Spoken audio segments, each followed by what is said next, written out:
സെക്ഷുവാലിറ്റിയുമായി ബന്ധപ്പെട്ടുകൊണ്ടുള്ള ചർച്ചകൾ പ്രത്യേകിച്ച് ഇന്നത്തെ കാലഘട്ടത്തിൽ വ്യാപകമായി കൊണ്ടിരിക്കുമ്പോൾ സ്ത്രീകളുടെ സെക്ഷുവാലിറ്റിയും പുരുഷന്മാരുടെ സെക്ഷുവാലിറ്റിയും ഒക്കെ ചർച്ച ചെയ്യപ്പെടാറുണ്ട്. അതുമായി ബന്ധപ്പെട്ടുകൊണ്ടുള്ള ഒരു ചെറിയ ചർച്ചയിലേക്കാണ് നമ്മൾ കടക്കുന്നത് ഇൻഷാ അല്ലാഹ്. യഥാർത്ഥത്തിൽ സ്ത്രീകളും പുരുഷന്മാരും ഒക്കെ ലൈംഗികമായ ഒരേ പ്രകൃതമാണ് എന്നുള്ള ഒരു നെറേറ്റീവ് ആളുകളുടെ ഇടയിൽ ഉണ്ടാക്കാനുള്ള പരിശ്രമം ഒരുപാട് കാലമായല്ലോ നടക്കുന്നത്. നമ്മുടെ നാട്ടിലെ അത് പച്ച പിടിക്കുന്നില്ലെങ്കിൽ പോലും അതിന് ശക്തമായ പ്രവർത്തനം നടന്നുകൊണ്ടിരിക്കുകയാണ്. അപ്പം മെല്ലെ മെല്ലെ പുരുഷൻ്റെ പോലെ തന്നെ കാഷ്വലായ സെക്സ്, പിന്നെ ഉത്തരവാദിത്തങ്ങളോ അനുരാഗമോ പ്രേമമോ വിവാഹമോ ഒന്നുമില്ലാതെ കേവലം ശാരീരികമായ ബന്ധത്തിലൂടെ ഉള്ള സെക്സ് പുരുഷൻ്റെ പോലെ തന്നെ സ്ത്രീയും ആഗ്രഹിക്കുന്നുണ്ട് എന്ന് വരുത്തി തീർക്കാൻ വേണ്ടിയിട്ടുള്ള ഒരു തീർത്തും കളവായിട്ടുള്ള നറേഷൻ നമ്മളെ സമൂഹത്തിൽ കെട്ടിവെക്കാനുള്ള കാര്യങ്ങളാണ് ഇപ്പോൾ നടന്നുകൊണ്ടിരിക്കുന്നത്. പക്ഷേ സമൂഹത്തിൽ പിന്നെ പണ്ടും ഇന്നും നടന്നുകൊണ്ടിരിക്കുന്ന യാഥാർത്ഥ്യങ്ങൾ, ലിംഗത്വ വ്യത്യാസങ്ങൾ എന്ന് പറയുന്ന യാഥാർത്ഥ്യങ്ങൾക്ക് തീർത്തും ഘടകവിരുദ്ധം, പിന്നെ സ്ത്രീ പുരുഷ ബയോളജിക്ക് തീർത്തും ഘടകവിരുദ്ധമായിട്ടുള്ള ആരോപണങ്ങളൊക്കെയാണ് യഥാർത്ഥത്തിൽ ഇവർ പറഞ്ഞുകൊണ്ടിരിക്കുന്നത്. ഇപ്പോൾ അതിന് ചില ഉദാഹരണങ്ങൾ പറയാം. ഇപ്പോൾ ഒന്ന്, പുരുഷന്മാരെ പോലെ തന്നെ അല്ല ലൈംഗികമായിട്ട് സ്ത്രീയും എന്നുള്ളത് കൃത്യമായി മനസ്സിലാക്കാൻ നമ്മൾക്ക് വയാഗ്രയുടെ ചരിത്രം തന്നെ എടുത്താൽ മതി. ഇപ്പോൾ വയാഗ്ര, ഇപ്പോൾ ഫിസർ എന്ന് പറഞ്ഞിട്ടൊരു മരുന്ന് കമ്പനി വയാഗ്ര ഇറക്കി. 1998 പുരുഷന്മാർക്ക് ലിംഗോദ്ധാരണത്തെ ശക്തിപ്പെടുത്താൻ വേണ്ടിയിട്ടാണ് വയാഗ്ര ഇറങ്ങുന്നത്. അപ്പോൾ ഇതിറങ്ങിയ സമയത്ത് ഓഹരി കുത്തനെ പിന്നെ എന്താ പറയുക വില ഇരട്ടിയായി, കോടിക്കണക്കിന് ഡോളറുകളുടെ ആസ്തി അതിന് വന്ന് ലോകമെമ്പാടും വിറ്റഴിക്കപ്പെട്ട് വയാഗ്ര. അപ്പോൾ ഈ കമ്പനികൾ, പിന്നെ മരുന്ന് കമ്പനികൾ പുരുഷന്മാരിങ്ങനെ ഉപയോഗിക്കുന്നുണ്ടെങ്കിൽ സ്ത്രീകളെ സംബന്ധിച്ചിടത്തോളം ഏറ്റവും കൂടുതൽ ലൈംഗികമായ ഉത്തേജനം കുറഞ്ഞിട്ടുള്ള വൈകല്യങ്ങൾ, ഈ ലിബിഡോ കുറവുള്ള വൈകല്യങ്ങളൊക്കെ സ്ത്രീകൾക്കാണല്ലോ കൂടുതൽ. അപ്പോൾ അവിടെ ഒരു മാർക്കറ്റ് കണ്ടെത്താൻ കഴിഞ്ഞാൽ, സ്ത്രീകൾക്ക് ഇതേപോലത്തെ ഒരു വയാഗ്ര ഉണ്ടാക്കാൻ പറ്റിയാൽ അത് നല്ല കച്ചവടമാവുമെന്ന് കണ്ടിട്ട് കുറേ കമ്പനികൾ അതിന് വേണ്ടി ശ്രമിച്ചിട്ടുണ്ട്. ഇപ്പോൾ ബ്ലൂ വയാഗ്ര എന്ന് പറഞ്ഞിട്ട് ആണുങ്ങൾക്ക് വേണ്ടിയിട്ട് വയാഗ്ര ഉണ്ടാക്കിയ പോലെ പെണ്ണുങ്ങൾക്ക് വേണ്ടിയിട്ട് ഒരു വയാഗ്ര, പിങ്ക് വയാഗ്ര ഉണ്ടാക്കാൻ വേണ്ടി നടന്ന്. എന്നിട്ട് എന്താ സംഭവിച്ചതെന്ന് വെച്ചിട്ടുണ്ടെങ്കിൽ ഡസൻ കണക്കിന് പരീക്ഷണങ്ങൾ നടന്ന് മില്യൺ കണക്കിന് ഡോളർ ചെലവഴിച്ചിട്ട് ഓരോ കമ്പനികളും പലതും ചെയ്ത്, പക്ഷേ ദയനീയമായി പരാജയപ്പെട്ടു. ഫൈസർ തന്നെ ഇറക്കാൻ ശ്രമിച്ചു, എന്നിട്ട് അവർക്കും സാധിച്ചില്ല. അപ്പം സ്ത്രീയുടെ ശരീരത്തെ ഉത്തേജിപ്പിക്കലാണല്ലോ മരുന്നിന് സാധിക്കുക. അപ്പം അവരെന്ത് ചെയ്തു, യോനിയിലെ രക്തയോട്ടം നിയന്ത്രിക്കുക, അത് ശക്തിപ്പെടുത്തുക, ഇങ്ങനെയൊക്കെ പലതും ചെയ്തു നോക്കി. പക്ഷെ ശരീരം ഇതാക്കിയിട്ടും, ശരീരം ഉത്തേജിപ്പിക്കപ്പെട്ടിട്ടും അവരുടെ മനസ്സ് ഉത്തേജിപ്പിക്കപ്പെടുന്നില്ല എന്നുള്ള ഒരു സംഗതി അവിടെ അവർ തിരിച്ചറിഞ്ഞു. അപ്പോൾ അവരുടെ തലച്ചോറ്, സ്ത്രീയുടെ തലച്ചോറ്, അവർക്ക് സൈക്കോളജിക്കലായിട്ടുള്ള ഉത്തേജനം കിട്ടണം. സൈക്കോളജിക്കലായി എന്തെങ്കിലും കിട്ടിയാലേ അവർക്ക് ശരീരം ഉത്തേജിപ്പിക്കപ്പെടുള്ളൂ. അപ്പോൾ ഈ സൈക്കോളജിക്കലായി കിട്ടാന്ന് പറഞ്ഞാൽ എന്താണ്? ഒരു സ്ത്രീക്ക് സൈക്കോളജിക്കലായിട്ട് സ്നേഹം കിട്ടണം, അതുപോലെ തന്നെ ഇമോഷണലായിട്ടുള്ള വൈകാരികമായ ബന്ധം കിട്ടണം, സപ്പോർട്ട് കിട്ടണം, അതുപോലെ ഭൗതികമായ സുരക്ഷ കിട്ടണം. ഇതൊക്കെ ഓഫർ ചെയ്യുന്ന ഒരു പുരുഷനെ സംബന്ധിച്ചിടത്തോളം ആ പുരുഷനോടെ ലൈംഗികമായിട്ട് ശരീരം ഉത്തേജിപ്പിക്കപ്പെടണമല്ലോ. ഇത് ആ കാലഘട്ടത്തിൽ അറിയില്ല. പുരുഷന്റെ പോലെ തന്നെ മൈൻഡും ബോഡിയും ഒരേപോലെ ലൈംഗികമായി പ്രതികരിക്കുന്നതാണ് ഇവരെ ധാരണ. ബയോളജിയിൽ വിവരമുള്ള ഒരാളെ സംബന്ധിച്ചിടത്തോളം അയാൾ എങ്ങനെയാണ് മൈൻഡ് ബോഡി പ്രോബ്ലം തിരിച്ചറിയാതിരിക്കുക? സ്ത്രീക്ക് അങ്ങനെ ഒരു സംഗതി തന്നെ ഉണ്ട് എന്നുള്ളത് ഇപ്പം പിൻവയാഗ്രയിലൂടെ തെളിയിക്കപ്പെട്ടാണ്. പിൻവയാഗ്ര തകർന്നു, അത് ഒരിക്കലും നടന്നില്ല, അത് വിജയിച്ചില്ല. ഇതേപോലെ തന്നെ ഒരു സംഗതിയാണ് പ്ലേ ഗേൾ മാഗസിൻ എന്ന് പറയുന്നത്.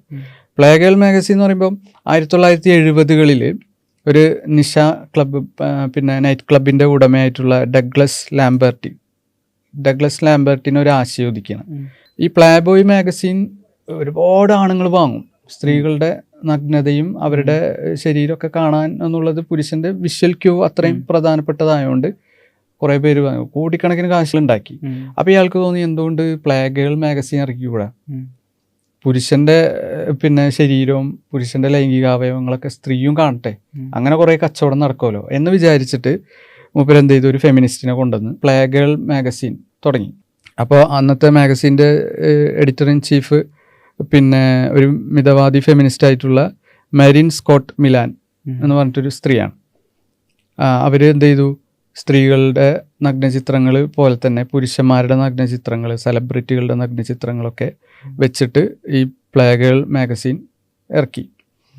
അപ്പോൾ ഈ നമ്മളെ നൈറ്റ് ക്ലബ്ബ് ഉടമ ആയിട്ടുള്ള ഇദ്ദേഹം പറഞ്ഞത് എന്താണെന്ന് വെച്ചാൽ, സ്ത്രീകൾക്ക് വളരെ കാലമായി ലൈംഗികമായിട്ട് അവരടിച്ചമർത്തപ്പെടാണ്. അവർക്കും ആസ്വദിക്കണം പുരുഷന്മാരെ പോലെ തന്നെ. അപ്പോൾ അവർക്കും കാണുന്നുണ്ടാവും ലൈംഗികമായ കാഴ്ചകൾ. അപ്പോൾ അതുകൊണ്ട് അവർക്കുള്ള സ്വാതന്ത്ര്യം നമ്മൾ കൊടുക്കുകയാണ് എന്ന് പറഞ്ഞിട്ടാണ് മാഗസീൻ ഇറക്കണത്. മാഗസീൻ ഇറക്കിയിട്ട് എന്തായി, ആരും വാങ്ങണില്ല. പ്ലേഗേൾ മാഗസീൻ പെണ്ണുങ്ങളാരും വാങ്ങില്ല. പെണ്ണുങ്ങളായിരുന്നു ടാർഗറ്റ് കസ്റ്റമേഴ്സ്, പക്ഷേ സ്ത്രീകൾ വാങ്ങണില്ല. അത് തകർച്ചയുടെ വക്കത്തെത്തി. അത് ഈ എഡിറ്റർ തന്നെ, ഫെമിനിസ്റ്റ് ആയിട്ടുള്ള മാരിൻ സ്കോട്ട് തന്നെ പറയുന്നുണ്ട്, ഞങ്ങൾ സ്ത്രീകളെ ലക്ഷ്യം വെച്ച് ഇറക്കിയതാണെങ്കിൽ സ്ത്രീകൾ വാങ്ങിയില്ല. പിന്നെ അവസാനം ഇത് തകർച്ചയുടെ വക്കത്തെത്തിയപ്പോൾ പെട്ടെന്ന് ഒരു സമൂഹം എന്ത് ചെയ്ത്, ഒരു കമ്മ്യൂണിറ്റി ഇത് വാങ്ങാൻ തുടങ്ങി. അപ്പോൾ അന്വേഷിച്ച് പഠിച്ച് നോക്കിയപ്പോൾ അത് പ്ലേഗേൾ മാഗസീൻ വാങ്ങുന്നത് ഗേ ആയിട്ടുള്ള പുരുഷന്മാരാണ്. എന്ന് വെച്ചിട്ടുണ്ടെങ്കിൽ ആണുങ്ങളുടെ നഗ്ന ശരീരം കാണാനുള്ള മാഗസീൻ വാങ്ങുന്നത് സ്ത്രീകളല്ല, നേരെ മറിച്ച് ഗേ ആയിട്ടുള്ള പുരുഷന്മാരാണ്. ഇതാണ് യഥാർത്ഥത്തിൽ മിക്കവാറും സംഭവിക്കുന്നത്. പിങ്ക് വയാഗ്ര പരാജയപ്പെട്ടു, പ്ലേഗേൾ മാഗസീൻ പരാജയപ്പെട്ടു. കാരണം എന്താണ്, പെണ്ണുങ്ങൾക്ക് ആണുങ്ങളുടെ പോലെ നഗ്ന ശരീരം കണ്ടിട്ട് അതിലൂടെ ഉത്തേജനം നൽകപ്പെടുന്ന ഒരു പ്രകൃതല്ല പെണ്ണിൻ്റെത്. അവളുടെ ബയോളജി അതല്ല. പെണ്ണുങ്ങളെ സംബന്ധിച്ചിടത്തോളം ഇപ്പം മെരിഡത്ത് ചിവേഴ്സ് എന്ന് പറയുന്ന കാനഡയിലെ ക്വീൻസ് യൂണിവേഴ്സിറ്റിയിലെ സൈക്കോളജി പ്രൊഫസറാണ്. അവർ പറയുന്നത് എന്താണെന്ന് വെച്ചാൽ, the conscious arousal of mind, മനസ്സിൻ്റെ ബോധപൂർവമായ ലൈംഗിക ഉത്തേജനവും അതുപോലെ തന്നെ the unconscious arousal of body, ബോധാവസ്ഥയിലുള്ള ശരീരത്തിൻ്റെ ഉത്തേജനവും, ഇത് രണ്ടും സ്ത്രീകളിൽ വ്യത്യസ്തമായിട്ട് കണ്ടു എന്നുള്ളതാണ് അവരുടെ പഠനങ്ങളൊക്കെ തെളിയിക്കുന്നത്. എന്ന് വെച്ചാൽ ആണിൻ്റെ ശരീരം ഓണാവുമ്പോൾ തന്നെ മനസ്സും ഓണാവുന്നു. അവന് ഈ കാഴ്ച കാണുമ്പോൾ തന്നെ അവന് ലൈംഗികമായിട്ട് അവന് ഓണാവുന്നുണ്ട്, ശരീരം ഉത്തേജിപ്പിക്കപ്പെടുന്നുണ്ട്. അതേസമയം പെണ്ണാകട്ടെ ഈ ചിത്രം കാണുമ്പോൾ ശരീരം ചിലപ്പോൾ ഓണായിന്ന് വരും, പക്ഷേ അതോടൊപ്പം മനസ്സ് ഓണാവുന്നില്ല. ഒരേ സമയം നഗ്ന ചിത്രങ്ങൾ കാണുമ്പോൾ വെറുപ്പുളവാവുകയും എന്നാൽ ശരീരം ചിലപ്പോൾ അതിനോട് പ്രതികരിച്ചെന്ന് വരും. ഉദാഹരണത്തിന് ലൂബ്രിക്കേഷൻ പോലെയുള്ള കാര്യങ്ങളൊക്കെ സ്ത്രീക്ക് വന്നെന്ന് വരും. ഇപ്പോൾ ഇവരെ പഠനം തന്നെ പറയുന്നുണ്ട്, ഇപ്പോൾ റേപ്പ് ചെയ്യപ്പെടുന്ന പെണ്ണുങ്ങളെ പറ്റിയിട്ട് റേപ്പിസ്റ്റുകളായിട്ടുള്ള ആളുകൾ പറയില്ല, അവളുടെ ശരീരം യെസ് എന്ന് പറഞ്ഞിരുന്നു എന്നുള്ള രൂപത്തിലൊക്കെ പറയും. ഇതാണ് ഈ ലൂബ്രിക്കേഷൻ പോലെയുള്ള കാര്യങ്ങൾ. ശരീരം എന്താണ്, സജ്ജാവാണ് ലൈംഗിക ബന്ധത്തിന് വേണ്ടിയിട്ട്. അപ്പം ഇത് ഇവർ ആസ്വദിക്കുന്നുണ്ട്, ഇവർക്ക് ഇത് താല്പര്യമുണ്ട് എന്ന് ഈ റേപ്പിസ്റ്റിന് തോന്നാണ്. യഥാർത്ഥത്തിൽ സ്ത്രീ പുരുഷ വ്യത്യാസം അവിടെ തന്നെയാണ്. മൈൻഡ് ബോഡി കണക്ഷൻ ലൈംഗികതയിൽ വ്യത്യസ്തമാണ് സ്ത്രീക്ക്. സ്ത്രീയുടെ ശരീരം തയ്യാറാണെങ്കിലും മനസ്സ് തയ്യാറാവൂല. മനസ്സിന് എന്ത് വേണം, സൈക്കോളജിക്കലായിട്ടുള്ള കുറേ കാര്യങ്ങൾ വേണം. അതിലൊന്ന് അവളുടെ ബന്ധമാണ്, റിലേഷൻഷിപ്പ് അവൾക്ക് വേണം, അവൾക്ക് ഇമോഷണൽ കണക്ഷൻ വേണം, അവൾക്കൊരു സ്റ്റോറി വേണം അതിന് പിന്നിൽ. ഇങ്ങനെയൊക്കെ ആയാലേ അവൾക്ക് ആസ്വദിക്കാൻ കഴിയുള്ളൂ എന്നുള്ളത് ന്യൂറോ സയൻസ് പറയുന്നു, ബയോളജി പറയുന്നു. ലിബറൽ കുത്തകകളായിട്ടുള്ള ആൾക്കാർ പലതും നടത്തി പരാജയപ്പെട്ടു സ്ത്രീകളിൽ പിടിപ്പിക്കാൻ നോക്കിയിട്ട്. എന്നിട്ടും നമ്മളെ നാട്ടിൽ ഇപ്പോഴും അറിയുന്നില്ല ഇതൊക്കെ കളവാണെന്നുള്ളത്. ഇത് വ്യക്തമായ ബയോളജി വിരുദ്ധമായിട്ടുള്ള സോഷ്യൽ സ്റ്റഡീസിന് വിരുദ്ധമായിട്ടുള്ള കളവാണെന്ന് മാത്രമേ നമുക്ക് പറയാൻ പറ്റുള്ളൂ. ഇപ്പോൾ ആവർത്തിച്ച് നടന്ന ഒരു പഠനം, ഇപ്പോൾ 1978 സോഷ്യൽ സൈക്കോളജിസ്റ്റ് ആയിട്ടുള്ള എലൻ ഹാറ്റ്സ്ഫീൽഡ് അവരൊരു പഠനം നടക്കുന്നുണ്ട്. അവർ ഫ്ലോറിഡ സ്റ്റേറ്റ് യൂണിവേഴ്സിറ്റിയിൽ കോളേജിൽ ക്യാമ്പസിലൊരു പരീക്ഷണം നടത്തി. എന്താണെന്ന് വെച്ചാൽ ഹാറ്റ്സ്ഫീൽഡിൻ്റെ കൂടെ കുറച്ച് ഗവേഷകരുണ്ട്, കുറച്ച് മനഃശാസ്ത്രജ്ഞരുണ്ട്. ഇവരെല്ലാവരും കൂടിയിട്ട് ഒരു സ്ത്രീകളുടെ കോളേജിൽ പലയിടത്തും സ്ത്രീകളും പുരുഷന്മാരും ഇങ്ങനെ ഇരിക്കുന്നുണ്ട്, അതായത് വിദ്യാർത്ഥികളായിട്ടുള്ള. അവരിൽ പുരുഷന്മാരുടെ അടുത്തേക്ക് ഒരു സ്ത്രീയെ വിടും, അത്യാവശ്യം കാണാൻ ഭംഗിയുള്ള ഒരു സ്ത്രീകളുടെ കൂട്ടത്തിലേക്ക് കാണാൻ ഭംഗിയുള്ള ഒരു പുരുഷനെ വിടും. എന്നിട്ട് ഇവർ ചോദിക്കും, 3 ചോദ്യങ്ങളെല്ലാം ചോദിക്കുക. അതിലൊരു ചോദ്യം, ഒരു പുരുഷന്മാരിരിക്കുന്ന സ്ഥലത്തേക്ക് ഒരു സ്ത്രീ വന്നിട്ട് ചോദിക്കുകയാണ്, ഇന്ന് രാത്രി നിങ്ങൾ എന്നോടൊപ്പം ഒരു ഡേറ്റിന് എന്നോടൊപ്പം പുറത്ത് വരും. അതെന്ന് വെച്ചാൽ ഒരു ചായ കുടിക്കുക, കോഫി കുടിക്കുക, അങ്ങനെ എന്തെങ്കിലും കാര്യത്തിന് വരും.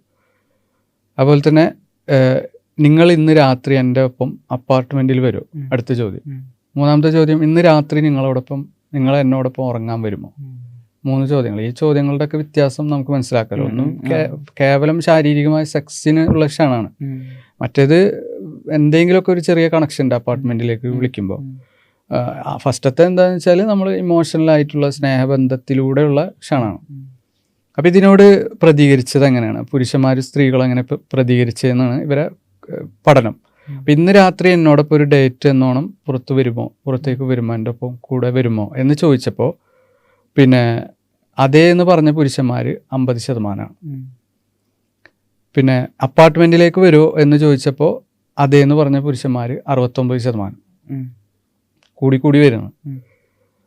ഇന്ന് രാത്രി നിങ്ങൾ എന്നോടൊപ്പം ഉറങ്ങാൻ വരുമോ, സെക്സിന് വേണ്ടി വരുമോ എന്ന് ചോദിച്ചപ്പോൾ അതേ എന്ന് പറഞ്ഞ പുരുഷന്മാർ 75%. അപ്പോൾ പുരുഷന് കൂടെ പോയി ചായ കുടിച്ച് സംസാരിച്ച് അങ്ങനെ കിട്ടുന്ന ബന്ധം അധികം വേണ്ട. നേരെ മറിച്ച് അവനെ ഏറ്റവും കൂടുതൽ ഇഷ്ടം സെക്സിന് വേണ്ടി ഒരു പുരുഷൻ സ്ത്രീ വിളിച്ചാലാണ് 75%. ഇതേ ചോദ്യങ്ങൾ തന്നെ സ്ത്രീകൾ പ്രതികരിച്ചത്. ഡേറ്റിന് വരുമോ എന്ന് ചോദിച്ചപ്പോൾ 56% സ്ത്രീകൾ ഓക്കെ ഞാൻ വരാം, ചായ കാപ്പിയല്ലേ, സംസാരിക്കാനല്ലേ. രാത്രി അപ്പാർട്ട്മെൻറ്റിലേക്ക് വരുമോ എന്ന് പറഞ്ഞപ്പോൾ യെസ് എന്ന് പറഞ്ഞ സ്ത്രീകൾ 6% മാത്രം. ഇന്ന് രാത്രി എൻ്റെ ഒപ്പം ഉറങ്ങാൻ വരുമോ, സെക്സിന് വരുമോ എന്ന് ചോദിച്ചപ്പോൾ 0. ഒരു പെണ്ണും പറഞ്ഞില്ല ഞാൻ വരാം എന്ന് പറഞ്ഞില്ല. അപ്പോൾ പുരുഷനോട് ചോദിച്ചപ്പോൾ ഒരു പെണ്ണ് ചോദിക്കുകയാണ് ഞാൻ നിൻ്റെ ഒപ്പം ഉറങ്ങാൻ വരട്ടെ എന്ന് ചോദിച്ചപ്പോൾ 75% പുരുഷനും പറഞ്ഞു ഓക്കെ. സ്ത്രീകൾ ഒരാൾ പോലും പറഞ്ഞില്ല. അപ്പോൾ ഈ പഠനം നടത്തിയപ്പോൾ ഇത് പ്രസിദ്ധീകരിച്ചില്ല, പല മാഗസീനുകൾ പ്രസിദ്ധീകരിച്ചില്ല. ജേണലുകൾ, സയൻസ് റെപ്യൂട്ടഡ് ആയിട്ടുള്ള സയൻസ് മേഖലയിലുള്ള ജേണലുകളൊക്കെ തള്ളിക്കളഞ്ഞു. ഇത് നിങ്ങൾക്ക് മാത്രം കിട്ടിയ ഫലമായിരിക്കും, അങ്ങനെയൊന്നുമല്ല, ആണും പെണ്ണും ഒരേപോലെയാണ് എന്നൊക്കെ പറഞ്ഞിട്ട് ഇവർക്കൊരു ഫിലോസഫി ഉണ്ടല്ലോ. ആ ഫിലോസഫിക്ക് ഒക്കാത്തത് കൊണ്ട് പലരും തള്ളി. പക്ഷേ ഇതേ പഠനം തന്നെ പിന്നെ അവരെന്ത് ചെയ്തു, 2000കളിൽ ബെൽജിയത്തിലും ഡെൻമാർക്കിലും ജർമ്മനിയിലും ഈഗലിറ്റേറിയൻ രാജ്യങ്ങളായിട്ടുള്ള പല സമൂഹങ്ങളിലും നടത്തി. എല്ലായിടത്തും ആണും പെണ്ണും ഒന്നാണ് എന്ന് പറയുന്ന സമൂഹങ്ങളിലും പെണ്ണിനെ ലൈംഗികതയ്ക്ക് വേണ്ടി മാത്രം വിളിക്കുമ്പോൾ അവൾ വരുന്നില്ല. അതേസമയം പുരുഷന്മാരെ അതിന് തയ്യാറാവുന്നുണ്ട്. അപ്പോൾ പിന്നെ എന്താ ഇന്ന് മനസ്സിലാക്കാം, പ്രോസ്റ്റിറ്റ്യൂട്ടിനെ തേടി നടക്കുന്ന ഒരു പ്രകൃതി അല്ല പെണ്ണിൻ്റെ. അങ്ങനെയാണെങ്കിൽ ഈ പരീക്ഷണങ്ങളൊക്കെ നോണാണെന്ന് പറയേണ്ടി വരും. ഈ ബയോളജിയും ന്യൂറോ സയൻസും ഒക്കെ തള്ളിയിട്ട്, സോഷ്യൽ സ്റ്റഡീസൊക്കെ തള്ളിയിട്ട് വേണം ഇവർ പിന്നെ വാദങ്ങൾ നമ്മൾ സ്വീകരിക്കാൻ. അപ്പോൾ ഇതൊന്നും അറിയാത്ത, ഈ പഠനങ്ങളൊന്നും ശ്രദ്ധിക്കാത്ത ആളുകളുടെ പെണ്ണുങ്ങളുടെ മനസ്സിൽ ഇത് കുത്തി നിറക്കാണ്. നീ ഞങ്ങളെപ്പോലെ ആവണമെങ്കിൽ, നല്ല സ്വതന്ത്ര സ്ത്രീ ആവണമെങ്കിൽ, ലിബറൽ സ്ത്രീ ആവണമെങ്കിൽ നീ ഞങ്ങളെപ്പോലെ ആവണം. പെണ്ണുങ്ങളും അങ്ങനെ തന്നെയാണ്. പുരോഗമിച്ചിട്ടുള്ള സമൂഹങ്ങളിലുള്ള പെണ്ണുങ്ങളൊക്കെ അങ്ങനെയാണ്. ലൈംഗികതയ്ക്ക് വേണ്ടി, കാഷ്വൽ സെക്സിന് വേണ്ടിയിട്ട് കാശ് കൊടുത്തു പോകുന്ന പെണ്ണുങ്ങളാണ് നമ്മുടെ നാട്ടിൽ എന്നൊക്കെയുള്ള നെറേറ്റീവ് ഉണ്ടാക്കിക്കൊണ്ടിരിക്കുകയാണ്. ഇതേപോലെ തന്നെ ഓക്കെ ക്യൂപ്പിഡ് 6 ദശലക്ഷം വരുന്ന ആളുകളെ വെച്ചുകൊണ്ട് ഡേറ്റിംഗ് വെബ്സൈറ്റ് ആണല്ലോ, അതിൽ നടത്തിയൊരു പഠനം ഇതന്നെയാണ് തെളിയിക്കുന്നത്. അതായത് അതിൽ പിന്നെ ഒരാൾ നിങ്ങളായിട്ട് ബന്ധപ്പെട്ട്, ഡേറ്റിംഗ് സൈറ്റിലൂടെ ബന്ധപ്പെട്ട്, അയാൾ പെട്ടെന്ന് സെക്സ്റ്റിംഗ് എന്ന് പറയും, സെക്സ് ആയിട്ട് ടെക്സ്റ്റ് ചെയ്യുക, അത് ചെയ്യാൻ തുടങ്ങി എന്ന് വിചാരിക്കുക. നിങ്ങളുടെ പ്രതികരണം എന്തായിരിക്കും? നിങ്ങൾ പെട്ടെന്ന് നിർത്തോ എന്നുള്ളത് ചോദിച്ചപ്പോൾ പിന്നെ സ്ത്രീകൾ പുരുഷന്മാർ പറഞ്ഞു ഇല്ല, ഞാൻ സെക്സ്റ്റിങ് താല്പര്യം ഉണ്ടാവും. ഒരു പെണ്ണിങ്ങോട്ട് ലൈംഗികത പറയാൻ തുടങ്ങിയാൽ എനിക്കതിൽ താല്പര്യം ഉണ്ടാവും. ഭൂരിഭാഗം പുരുഷന്മാരും താല്പര്യം ഉണ്ടാവും എന്ന് പറഞ്ഞു. വളരെ കുറച്ച് സ്ത്രീകൾ മാത്രമേ ഞാൻ പിന്നെ അയാൾക്ക് തിരിച്ച് മെസ്സേജ് അയക്കുമെന്ന് പറഞ്ഞോളൂ. മിക്കവാറും സ്ത്രീകൾ എന്ന് വെച്ചാൽ ഭൂരിഭാഗം തന്നെ സ്ത്രീകൾ ഞാൻ പിന്നെ അയാളുമായിട്ട് മെസ്സേജ് അയക്കൂല, കാരണം അവളിൽ ഇയാൾ വെറുപ്പുളവാക്കി എന്നർത്ഥം. അപ്പോൾ ഇതാണ് ആവർത്തിച്ച് പഠനങ്ങളൊക്കെ പറയുന്നത്. ഒരിക്കലും പുരുഷൻ്റെ പോലെ ശരീരം ഉണരുമ്പോൾ മനസ്സുണരുന്ന, ലൈംഗികമായി ഉണരുന്ന ഒരു പ്രകൃതി അല്ല സ്ത്രീയുടേത്. എങ്ങനെയെങ്കിലും ശരീരത്തിൻ്റെ ആസ്വാദനം കിട്ടണം എന്നാഗ്രഹിച്ച് നടക്കുന്ന പിന്നെ ലിബറൽ പുരുഷന്മാർക്ക് ചിലപ്പോൾ അങ്ങനത്തെ സ്ത്രീകൾ ആവശ്യം ഉണ്ടാവും, അങ്ങനത്തെ സ്ത്രീകൾ ഉണ്ടാവണം എന്ന് അവർക്ക് ഫാൻറ്റസി ഉണ്ടാവും. അപ്പോൾ ലിബറൽ സമൂഹത്തിൽ ഉണ്ടായി വരുന്ന ഒരു നറേറ്റീവ് പൊളിച്ചെടുക്കുന്ന രൂപത്തിലാണ് ഈ പഠനങ്ങളെല്ലാം കാണിക്കുന്നത്. സ്ത്രീകളുടെയും പുരുഷന്മാരുടെയും സെക്ഷുവാലിറ്റിയിലുള്ള ഡിഫറൻസസ്, അപ്രോച്ച് ചെയ്യുമ്പോഴുള്ള ഡിഫറൻസസ് പോലും വളരെ പ്രധാനമാണ് എന്നാണ് ഈ പഠനങ്ങൾ. ഇത് കേവലം ഒരു പ്രാവശ്യം മാത്രം നടന്ന പഠനമല്ല, ഒരു രാജ്യത്ത് മാത്രം നടന്ന പഠനമല്ല, വ്യത്യസ്ത രാഷ്ട്രങ്ങളിൽ പല വർഷങ്ങളിലായി നടന്ന പഠനങ്ങളുടെ ഒരു ഫലം കൂടിയാണിത്. അതുകൊണ്ട് തന്നെ ലിബറൽ കാഴ്ചപ്പാടിൻ്റെ ഒരു ശാസ്ത്രവിരുദ്ധത നമുക്കിതിൽ നിന്ന് മനസ്സിലാക്കാം. ഇനി അടുത്തൊരു എപ്പിസോഡിൽ അടുത്തൊരു വിഷയവുമായി വീണ്ടും വരാം. അസ്സലാമു അലൈക്കും വറഹ്മത്തുള്ളാഹി.